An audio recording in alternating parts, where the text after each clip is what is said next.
Buwis buhay sa Game 4 ng laban si Renz Abando. Nag-alala ang head coach ng JKG Club sa ginawa ni Kabayan. Pero no hesitation for Lakay from outside shooting. Tuwang-tuwa ang bench player na batukan pa si Kabayan. Inangasa naman ng kalabang import ang Jungkwan Jang na pa-flex pa mga idol. Do or die game for Renz Abando at anyang Red Booster kontra sa KCC Aegis. As of now kasi mga idol 2-1 ang kartada sa serye in favor sa home team. Game 4 tayo mga idol. Well, eto nga opening ng frame not included sa first 5 si Renz Abando. Pero 3-pointer basket kaagad ang pinukol ng pumalit kay Lakay. Yun nga lang masyadong mabagal ang pacing ng parehong kupunan. Both teams mga idol napakaalat at low scoring pa sa past 3 minutes ng laban. 2-3 ang talaan sa scoring. Under 6 minutes mark pinasok na mula sa bench si Renz Abando at agad nag-alala mga idol ang kanilang head coach. Buwis buhay kaagad si Lakay to save the ball from out of bounds. Diretso si Kabayan sa court side. Halfway ng quarter, small run ng home team.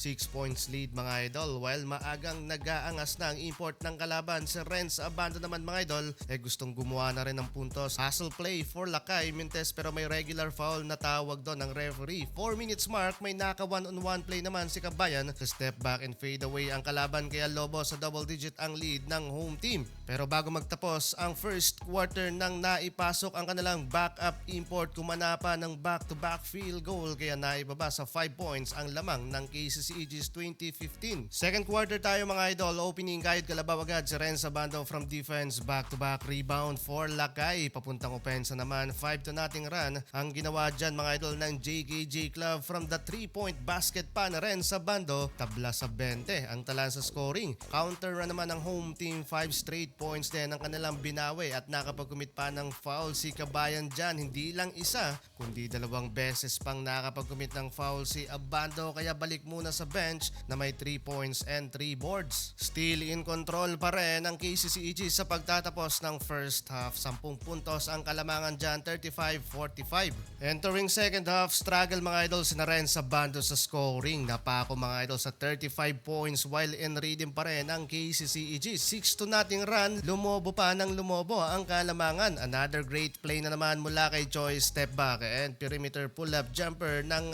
asar na din mga idol. Too small daw for Choi ang kalabang local player doon. While si Renz Abando anyari, nakakalungkot mga idol na parang magnet kung makasabit ng foul si Kabayan sa third quarter. 3 straight foul ang kanyang nakommit, total of 5 kaya out na si Kabayan sa laban. Ramdam na ramdam mga idol ang frustration at bakas sa muka ang panghihinayang ni Lakay na makaabot sana sa finals ng KBL. Huge upset na naman to sa semifinal series. Tinalo mga idol ang rank 2 sa regular season. KCC Aegis at Sono ang maghaharap sa finals.